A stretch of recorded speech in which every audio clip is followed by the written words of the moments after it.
नमस्कार, जय हिंद, वंदे मातरम। साथियों, आज मैं एक बहुत ही दुखद विषय पर बात करने जा रहा हूं। मुझे खुद को समझ में नहीं आ रहा है कि मैं कहां से शुरुआत करूं बात की। इतना दुखद विषय है आज का जो टॉपिक है, और ये ऐसा भी नहीं है कि ये पहली बार की कोई घटना है ऐसी। स्कूल जाते समय चंदा ब्राह्मण, जिसकी आयु मात्र 15 वर्ष थी, उसको जबरन किडनैप किया गया। और फकीर शिवा कच्छी, जो एक बहुत ही अच्छे सोशल वर्कर है सिंध पाकिस्तान में, और भी हमारे जो हिंदू भाई है जो सोशल वर्कर है, उन लोगों ने लगातार 6-7 दिन सोशल मीडिया के माध्यम से, प्रिंट मीडिया के माध्यम से, इलेक्ट्रॉनिक मीडिया के माध्यम से सिंध की सरकार और पाकिस्तान की सरकार पर प्रेशर बनाया। और हैदराबाद में शायद 17 तारीख को, 16/10/2022 को फकीर शिवा कच्छी ने धरना और प्रदर्शन भी किया, जिसमें काफी बड़ी संख्या में हिंदुओं ने भागीदारी ली हैदराबाद सिंध में प्रेस क्लब के आगे। और उसका असर यह हुआ था कि 19/10 यानी कि कल के दिन सोशल मीडिया पर बहुत वक्त के बाद एक सिंध से अच्छी खबर आई, सिंध पाकिस्तान से, कि चंदा ब्राह्मण को उनके परिजनों के हवाले कर दिया गया है। और नारी निकेतन का भी आया कि उसको नारी निकेतन में रखा गया है। कल काफी खुश थे हम सभी लोग, सोशल मीडिया पर जितने भी दोस्त हैं, सभी एक्टिव दोस्त, सभी लोग एक दूसरे को हम लोग बधाई दे रहे थे। पर ना जाने क्यों, भगवान जाने, मेरे मन में कल से भी यही सवाल आ रहा था। आपको एक और घटना याद होगी, इससे पहले उस लड़की का नाम मैं भूल गया, जिसको नारी निकेतन कहते हैं हमारे यहाँ भारत में, पाकिस्तान में क्या कहते हैं भगवान जाने, जो जहाँ पर माइनर लड़कियों को रखा जाता है, वहां पर एक ऐसी एक घटना पहले भी हुई थी जिसमें हिंदू लड़की को रखा गया था और उस लड़की का वीडियो काफी वायरल हुआ था। वो लड़की किसी तरह छत पर पहुंच चुकी थी और वो कुछ कह रही थी। उसकी दीवारें इतनी बड़ी है, पता नहीं कैसे वो बच्ची पहुंच गई थी छत दीवार तक, और वो बच्ची पड़ोसियों को कुछ कह रही थी कि वहां पर नारी निकेतन में क्या क्या अत्याचार होता है, किस तरह से उनका ब्रेन वॉश किया जाता है, किस तरह से जबरन उनको धर्म परिवर्तन करवाने पर मजबूर किया जाता है। ये सारी कहानियां वो कहना चाहती थी बच्ची, लेकिन उसका वीडियो में वो जो वॉइस थी वो नहीं आ रही थी। तो वो वीडियो मेरे जहन में था, वो घटना मेरे जहन में थी। हालांकि इंसानियत के नाते अगर सोचा जाए तो मेरे लिए भी बहुत बड़ी खुशी की बात थी। मैंने भी कल इस पर पोस्टें की, बधाई दी मेरे दोस्त, काबिल दोस्त शिवा कच्छी को और समस्त हिंदुओं को, पाकिस्तान में रहने वाले समस्त हिंदू भाइयों को। परंतु कहीं ना कहीं मेरे मन में एक भय था, डर था कि यार ये नारी निकेतन वाला ये मामला गड़बड़ है, इस बच्ची को ये रिश्तेदारों को सौंपा नहीं गया है, ये ढोंग है, और कल भगवान जाने क्या होगा। आज वही हुआ, बड़े ही दुख के साथ कहना पड़ रहा है। और दोस्तों, एक चीज मैं इसमें और जोड़ना चाहता हूं, आप लोगों ने, जो भी पढ़े लिखे दोस्त है, उन लोगों ने पुस्तकों में पढ़ा होगा, किताबों में, इतिहासों, जो इतिहास है की पुस्तकें हैं उनमें पढ़ा होगा जंगल राज। और या फिर जो मेरे दोस्त है जो मेरी तरह अनपढ़ है, उन लोगों ने भी कहीं ना कहीं जंगल राज के बारे में जरूर सुना होगा, पर देखा नहीं शायद होगा। मैं भारत में रहने वाले लोगों के लिए बात कर रहा हूं। तो दोस्तों, जिन लोगों ने जंगल राज नहीं देखा है ना, वो पाकिस्तान के इतिहास के पन्ने पलटिए, आपके सामने होगा तथ्य। और उसी को सही साबित करते हुए आज न्यायाधीश पूरे विश्व में जितने भी देश है ना, पूरे वर्ल्ड में, उसमें जब इंसान की मदद पुलिस नहीं करती, बाकी एजेंसियां नहीं करती, मीडिया नहीं करती, समाज जब उसकी मदद नहीं करता, तो वो थक हार कर न्यायालय जाता है, अदालत जाता है, कोर्ट जाता है, कोर्ट पर भरोसा होता है लोगों को। लेकिन पाकिस्तान में उल्टा है। मैंने आपको कहा ना, जंगल राज अगर देखना है, वास्तव में आपको महसूस करना है कि जंगल राज क्या होता है, तो पाकिस्तान के पन्ने पलटिए। खैर, मैं अपने विषय पर आता हूं। मैंने जैसा जंगल राज की बात की, तो वही आज हाई कोर्ट हैदराबाद में जज ने एक बहुत ही दिल दहलाने वाला फैसला दिया।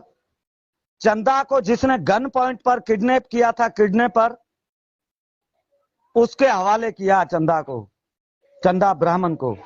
जानते हैं किस आधार पर? कोर्ट में दलील क्या दी गई कि चंदा ने स्टेटमेंट दिए हैं उस किडनैपर के हित में कि मैंने अपनी मर्जी से इससे धर्म परिवर्तन करके इस आदमी से विवाह किया है। पूरी दुनिया में शायद, एग्जैक्ट तो मुझे पता नहीं है, गूगल पे सर्च करेंगे हम लोग, पता चल जाएगा, लेकिन कहते हैं कि 220 के करीब देश है। अगर पाकिस्तान को छोड़ा जाए तो मैं 220 देशों को पकड़ के चलता हूं। 219 देशों में अदालतों में, कोर्टों में कानून यह है कि 18 साल से कम के आयु का जो बच्चा या बच्ची होती है ना, उसकी गवाही कोई माने नहीं रखती, उसके स्टेटमेंट कोई माने नहीं रखते। लेकिन पाकिस्तान एक इकलौता ऐसा देश है जहां पर, ये तो चंदा 15 साल की लड़की है, कई ऐसे केसेस देखे हैं मैंने सिंध के और पाकिस्तान के, जिसमें 12 साल की मासूम बच्चियों का जो स्टेटमेंट कोर्ट में होते हैं ना, वो माने, उसको जज आधार बनाता है और किडनैपर के हवाले उसको कहता है नहीं, इसने तो इस्लाम अपनी मर्जी से कबूल किया है और ये किडनैपर के साथ जा रही है। ऐसा जंगल राज, ऐसा अन्याय आपने दुनिया के किसी कोने में नहीं देखा होगा। जिस तरह से आंखें बंद करके पाकिस्तान के जज फैसला सुनाते हैं, मुझे तो बड़ा ताज्जुब होता है। पूरी दुनिया में ह्यूमन राइट्स के पास जाते हैं, यूनाइटेड नेशन में जाते हैं, पाकिस्तान के प्रधानमंत्री जो भी होते हैं, बड़ी बड़ी हाँकते हैं, बड़ी बड़ी बातें करते हैं कि माइनॉरिटी हमारे यहाँ सुरक्षित है। ये सुरक्षा है माइनॉरिटी की? अरे उसकी माँ के वीडियो 15 पड़े हैं सोशल मीडिया पर, देखो उसके वीडियो को। रो रही है, वो कह रही है मेरी 2 बच्चियां थी, कमाने का जरिया भी मेरी वही 2 बच्चियां थी, उसमें एक को किडनैप किया गया है। रो रो करके बुरा हाल है उसकी माँ का। सभी सोशल वर्कर जो मानवता को मानते हैं, सर्वप्रिय इंसानियत को सबसे बड़ा धर्म मानने वाले सिंध के जितने भी सोशल वर्कर है, सब ने पिछले 7-8 दिनों से उनकी नींदें हराम हो गई है। उन सब लोगों ने कितनी बड़ी जुस्तजू की, कितनी बड़ी जहदोजहद की, और उसका नतीजा क्या दिया है जज ने आज। और पाकिस्तान को प्रधानमंत्री और ये बिलावल अली भुट्टो जरदारी कहते हैं कि पीपुल्स पार्टी को, कि माइनॉरिटी के लिए पीपुल्स पार्टी जो जमहूरियत लाई है, ये है जमहूरियत तुम्हारी। शहबाज शरीफ कहता है जमहूरियत हम पाकिस्तान में कायम करने वाले, ये जमहूरियत है तुम्हारी? अरे इमरान खान की सरकार पीटीआई की तो गंदी थी, तुम लोग भी क्या कम हो? मियां मिट्टू पीरजान सरंदी जैसे गैंग बना करके इन लड़कियों, हिंदू लड़कियों को जबरन किडनैप करते हैं, उनका धर्म परिवर्तन करवाते हैं, और जज फैसला देता है 15 साल की बच्ची का स्टेटमेंट के आधार पर। दुनिया के किसी कानून में नहीं लिखा हुआ है। इस तरह का जंगल राज और अंधा कानून मैंने तो नहीं देखा। आप लोगों ने शायद देखा हो तो अलग बात है।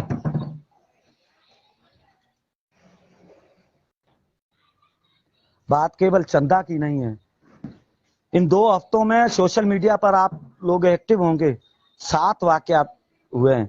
कल वो आपने पढ़ा होगा, सखर में ओद समाज की 2 लड़कियों को किडनैप किया गया। एक सलाम कोट में किया गया, एक ठट्ठो घारो शहर में के पास, वो भी 15 साल की मेघवाल लड़की है। क्या हो रहा है पाकिस्तान में? जीना नरक से बदतर बना दिया है माइनॉरिटी का। ऐसा तो दुनिया के किसी भी देश में नहीं होता होगा। जिस तरह से पाकिस्तान में अंधेर नगरी और इस जंगल और जहलत भरी ये सरकारें चला रहे हैं। अब चंदा के साथ क्या होगा आप लोगों को पता ही होगा। हजारों लाखों जो पहले बच्चियां हिंदुओं की और माइनॉरिटी की किडनैप की गई, जिनका माइनर बच्चियों का धर्म परिवर्तन करवाया गया, ठीक उसी तरह से चंदा के साथ होगा। जब तक उस किडनैपर का मन नहीं भरता तब तक चंदा को अपने पास रखेगा। जिस दिन उसका मन भर गया, चंदा आगे से आगे बिकती रहेगी, आगे से आगे बिकती रहेगी।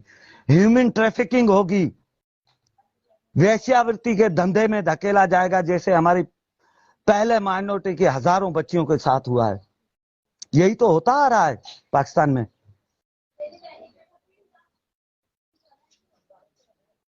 और कभी कभी मुझे ताज्जुब भी होता है, मैं एक social worker, as a social worker तौर पर काम करता हूं, मीडिया वालों से मेरी बातचीत होती रहती है।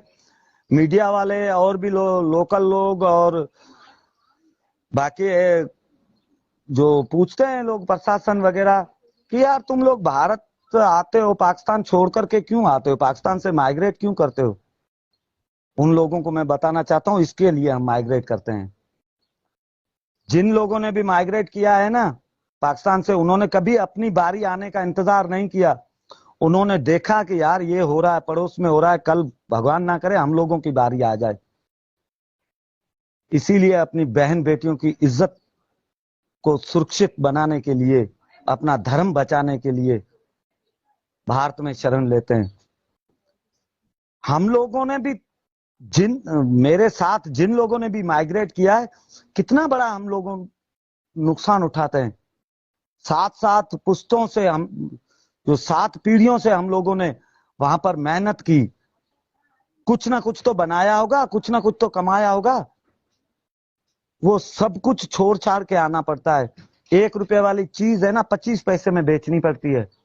एक वर्ष 2 वर्ष वीजा नहीं लगता, घर बैठ करके खाना पड़ता है। 2 वर्षों के पश्चात उसमें से भी कुछ खुशनसीब होते हैं, उनको भारत का वीजा लगता है और वो भारत में शरण ले पाते हैं। और फिर यहाँ पर 20-20 वर्ष नागरिकता के लिए इंतजार करना पड़ता है हम लोगों को। नए तरह से जिंदगी हम लोगों को शुरू करनी पड़ती है, जीरो से शुरू करते हैं यहाँ पर भारत में आने के पश्चात। फिर भी हम लोग खुश हैं, अपने आप को खुशनसीब मानते हैं कि यार कम से कम मेरे पिताजी ने बहुत बड़ा उपकार किया है मुझ पर। मेरे साथ मेरे पूरे परिवार को लेकर के आए। कम से कम यहां पर ये तो आजादी है कि अपनी मर्जी से मेरी बच्ची चाहे लव मैरिज कर ले, वो अलग बात है, लेकिन मेरी बच्ची को गन पॉइंट पर उसका धर्म परिवर्तन नहीं करवाया जाएगा। इस बात की गारंटी है मेरी भारत माता देती है। इसलिए लोग माइग्रेट करते हैं। ये जो बकवास स्टेटमेंट देते हैं ना कुछ लोग जो पाकिस्तान के हितैषी बने हुए, कि पाकिस्तान से माइग्रेट क्यों किया, कि बाढ़ आ गई और माइग्रेट कर लिया। 1 महीना पहले बाढ़ आई और 1 महीने में तुम लोगों का पासपोर्ट भी बन गए, वीजा भी लग गई और आ गए भारत। अरे भारत के 15 राज्य, पूरा साउथ इंडिया का तेलंगाना, तमिलनाडु, कर्नाटका, बेंगलुरु से लेकर के सभी में हर साल बाढ़ आती है। असम में इस साल 300 से अधिक लोगों की जान गई है बाढ़ में। और फिर उत्तराखंड, हिमाचल प्रदेश, बिहार, पश्चिम बंगाल, कितने में राज्यों के नाम गिनाऊं आपको, उनमें हर साल बाढ़ आती है। कई लोग बेघर होते हैं। कितने लोग हर साल भारत छोड़ते हैं बाढ़ की वजह से? कोई नहीं छोड़ता बाढ़ की वजह से। बांग्लादेश हर साल डूबता है, कितने मुसलमान देश छोड़ करके चले गए। श्रीलंका हर साल बाढ़ से डूबता, कितने लोगों ने देश छोड़ा। नेपाल की कंडीशन देखी है आप लोगों ने? करेंसी की क्या कंडीशन है नेपाल में? लोग देश छोड़ते हैं क्या? देश कोई नहीं छोड़ता आसानी से। जहां जहां जहां पर 7-7 पुश्तें रही हो, 7 पीढ़ियों से जहां पर रहे हो ना, वो जगह छोड़ना बहुत ही मुश्किल है। ऐसे घटिया स्टेटमेंट देते हैं कि हम लोग बाढ़ की वजह से आए। अरे बाढ़ की वजह से तुम लोग कैसे आए? ये इंजीनियर जो आते हैं ये बाढ़ की वजह से आए, ये एमबीबीएस डॉक्टर्स जो आ रहे हैं ये बाढ़ की वजह से आए। जो बीच में नौकरियां छोड़ करके इंजीनियर, डॉक्टर, टीचर ये आते हैं, ये बाढ़ की वजह से आते हैं। पागल समझ रखा है हम लोगों को, बुद्धू है हम लोग, अक्ल नहीं है हम लोगों में। यूं मैं कहता हूं, यहाँ तो मीडिया पर आओ मत, सच बोलने की हिम्मत नहीं है। नहीं तो इस तरह के स्टेटमेंट देने से पता है उन लोगों को, तुम लोग पाकिस्तान का तो बचाव कर ले, तो मैं ये थोड़ी कहता हूँ कि झूठ बोलो, सच बोलो ना। पाकिस्तान में जो हो रहा है दुनिया के सामने रखो कि ये हो रहा है, इस वजह से हम लोग आए। अगर सच बोलने की हिम्मत नहीं है तो मीडिया के सामने क्यों आते हो? आकर के पाकिस्तान का बचाव करते हो और रहते हो भारत में, खाते हो भारत का, पीते हो भारत का, और बचाव करोगे पाकिस्तान का? आप लोगों ने, सबने। अमेरिका के राष्ट्रपति जो बाइडेन के क्या स्टेटमेंट है कि पूरे वर्ल्ड के लिए सबसे बड़ा खतरा पाकिस्तान है। अभी का स्टेटमेंट है, 3 दिन पहले का। छवि क्या है पाकिस्तान की पूरी दुनिया में? दुनिया के मोस्ट 10 टेररिस्ट देशों में इसका नाम आता है। वर्ल्ड में जहां पर भी अगर कोई ह्यूमन बमिंग की कोई होती है ना हादसा, वहां पे पाकिस्तानी का नाम आता है। जितनी भी जिहादी तंजीमें, कहीं ना कहीं लिंक सीधा पाकिस्तान से। ये कंडीशन है। वही तो बोलने के लिए वो तुम लोगों को कहते हैं मत बोलो, तो कम से कम मीडिया के सामने तो मत आओ। दूसरे जो लोग, इससे क्या होता है? भारत की जो 140 करोड़ पब्लिक है वो कहते अरे बाढ़ की वजह से आए, छोड़ो इनको यार, भूख मरते आए। कोई सहानुभूति नहीं देता उससे। दोस्तों, सच बोलना चाहिए, और सच के लिए लड़ते लड़ते अगर शहीद हो जाओ ना तो वो बहुत बड़े भाग्यवान होते हैं। तो दोस्तों, आज की ये घटना थी, मुझे बहुत दर्द हुआ, और मैं आप लोगों से भी यही कहूंगा कि मीडिया के सामने आने की हिम्मत जुटाइए। अगर आते हैं तो सच बोलिए। पाकिस्तान रहता है, और आप लोगों को तो सच्ची बात कहने की ही तो बात है। अगर सच नहीं बोल सकते तो कम से कम झूठ तो मत बोलो। सच अगर बोलोगे कि पाकिस्तान में धार्मिक अत्याचारों की वजह से हिंदू आते हैं, तो उसमें सरकार भी आपका साथ देगी, और भारत की 140 करोड़ पब्लिक भी साथ देगी कि हाँ यार, हमारे जो माइनॉरिटी के लोग हैं या हमारे हिंदू है, उनके साथ वास्तव में अत्याचार हो रहा है पाकिस्तान में। अब इन लोगों ने भारत में शरण लिया है, तो इनको इनके अधिकार दिए जाए, इनको जल्दी नेशनलिटी दी जाए, इनको रहने के लिए इनकी व्यवस्था की जाए। भारत सरकार की तरफ से जितनी भी योजनाएं सरकार बनाती है, चाहे स्टेट गवर्नमेंट चाहे सेंट्रल गवर्नमेंट, उसमें उसका लाभ प्राप्त होगा। अगर ये सब नहीं बोलोगे और पाकिस्तान की यहाँ पर बैठ करके बैटिंग करोगे, तो हाथ कुछ नहीं आना है। कोई लोग आपको सहानुभूति की नजर से नहीं देखेगा कि यार ये वहां से तो आया है, पाकिस्तान की कहता है कि बाढ़ की वजह से आया। अरे बाढ़ की वजह से क्या हिंदुस्तान ही था क्या? चले जाते अफगानिस्तान बाढ़ की वजह से, तो अफगानिस्तान नजदीक था, पासपोर्ट ही नहीं बनाना पड़ता। ईरान चले जाते ना, बाढ़ थी तो ईरान में कौन सा पासपोर्ट बनाना पड़ता है? ग्वादर से सीधे चले जाते बिना पासपोर्ट के। वहां क्यों नहीं गए? बाढ़ की वजह से आए, वहां पे चले जाते ना। दुनिया बाकी पाकिस्तान के पड़ोसी देश बाकी है नहीं, वहां पर क्यों नहीं गए? बाढ़ की वजह से आए। पागल समझ रखा है हम सबको। सच बोलने की हिम्मत नहीं है तो मीडिया के सामने तो मत आओ। खुद को मीडिया में अब लाने का भी शौक है कि टीवी पे मैं दिखूंगा, पॉपुलर भी बनाना है, लेकिन सच बोलने से, सच नहीं बोलेंगे यहां पर भी बैटिंग पाकिस्तान की करोगे, यूं लोग छोड़ देंगे तुम लोगों को। सच सबके सामने। आज सोशल मीडिया है, दुनिया मुट्ठी में। ये मोबाइल है ना जिसके पास, उसके हाथ में, कहते हैं ना दुनिया मुट्ठी में। खोलो ट्विटर, सब घटनाएं रोज की सामने आ जाती है। आप लोग जो सिंध में रह रहे हो ना, उनके पास जो घटनाएं पहुंचती है ना, उसी समय मेरे पास पहुंच जाती है कि फलानी जगह ये हुआ, एक्सीडेंट हुआ, फलानी बच्ची को उठाया गया, फलाने सेठ ने पैसे नहीं दिए तो उसको जबरन उधार पे माल नहीं दिया, बनिए ने किसी ने तो उसको गोली मार दी गई। ये सब हमारे पास पोस्टें पहुंच जाती है हाथों हाथ। सोशल मीडिया में बहुत बड़ी ताकत है, दुनिया मुट्ठी में है आज। दोस्तों, कितना छुपाओगे? झूठ बोलो, कितना बोलोगे? पाकिस्तान के लिए कितनी भी बैटिंग कर लो, लेकिन हम जैसे लोग बैठे हैं, सोशल वर्कर, सच्चे देशभक्त, भारत माँ के बेटे, वो तो भाई सच बोलेंगे। सच बोलने के लिए अगर जान देनी पड़े तो देंगे, वो भी हंसते हंसते। ये भी तो एक देश की सेवा है। और मानवता की भी सेवा करते रहेंगे। कुछ लोग क्या भी बोले, तुम लोग खुद के फायदे के लिए किसी को भी, अगर भारत के खुद का फायदा देखते हो तो नहीं, खुद का फायदा हो, भारत के लिए हम कुछ नहीं बोलेंगे। होंगे तुम जैसे मुट्ठी भर, चंद लोग उंगलियों पर गिनने जैसे, और बहुत सारे राष्ट्रभक्त मिल जाएंगे मेरे जैसे, एक नहीं करोड़ों की संख्या में, करोड़ों की संख्या में। तो दोस्तों आज का टॉपिक था वही चंदा वाला। मैं बड़े ही अफसोस के साथ कहना मुझे पड़ रहा है, बहुत गलत फैसला हुआ, बहुत ही गलत। जितनी निंदा की जाए उतनी कम है। मैं तो इस वीडियो के माध्यम से केंद्र सरकार से, सेंट्रल गवर्नमेंट से, प्रधानमंत्री श्री नरेंद्र मोदी जी से, श्री अमित शाह जी से, और तमाम अपोजिशन की जितनी भी पार्टियां हैं, चाहे वो कांग्रेस हो, राहुल गांधी जी हो, सोनिया गांधी हो, प्रियंका वाड्रा गांधी हो, या फिर अखिलेश यादव से लेकर के सपा हो, बसपा हो, तृणमूल कांग्रेस हो, तमाम पार्टियों से मैं विनती करूंगा कि कृपया राजनीति के लिए बहुत सारे टॉपिक पड़े, हिंदू पाक विस्थापितों पर राजनीति ना करें और सीए बिल लागू होने दे, और विजिटर वीजा आसानी से दीजिए, थार एक्सप्रेस और समझौता एक्सप्रेस को खोल दीजिए, ताकि माइनॉरिटी के लोग जो पाकिस्तान से माइग्रेट करना चाहते हैं, अपनी बहन, बच्चियों, बेटियों और अपने औलाद को सुरक्षित रखने के लिए भारत में माइग्रेट करना चाहते हैं, वो आसानी से माइग्रेट कर सके। ये धार्मिक वीजा में बहुत बड़े लफड़ों का सामना करना पड़ता है, बहुत सारी तकलीफें झेलनी पड़ती है हमारे उन भाइयों को जो यहाँ पर परमानेंटली भारत में रहना चाहते हैं जत्थे की वीजा पर आकर के।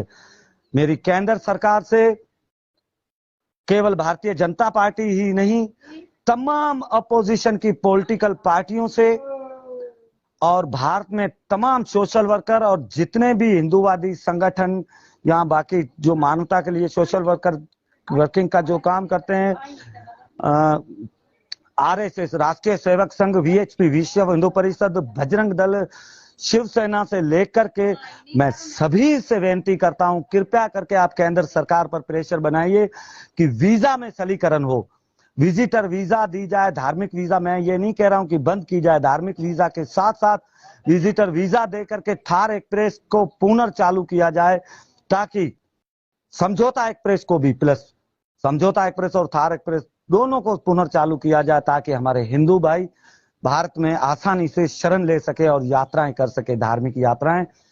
और जो 5 बच्चियां और किडनैप हुई थी चंदा के साथ साथ, मैं तो उनके लिए भी भगवान ब्रह्मा विष्णु महेश से प्रार्थना करूंगा कि हे मालिक, उन बच्चियों की लाज रखना, उन बच्चियों के का जो फैसला है उनके हित में आए और उन बच्चियों को, उनके परिजनों को सौंपा जाए, चाहे वो सलाम कोट वाली घटना हो, चाहे घारो शहर जिला ठट्ठा की घटना हो, चाहे सखर वाली घटना हो, चाहे वो 10 साल की मासूम बच्ची खिप्रो डिस्ट्रिक्ट सांगड़ की घटना हो, उन सभी बच्चियों की हे मुरली मनोहर, हे मुरलीधर, मैं तो आपसे, जैसे द्रौपदी की लाज बचाई थी आपने, उसी तरह मेरी इन मासूम बच्चियों की भी लाज बचाना।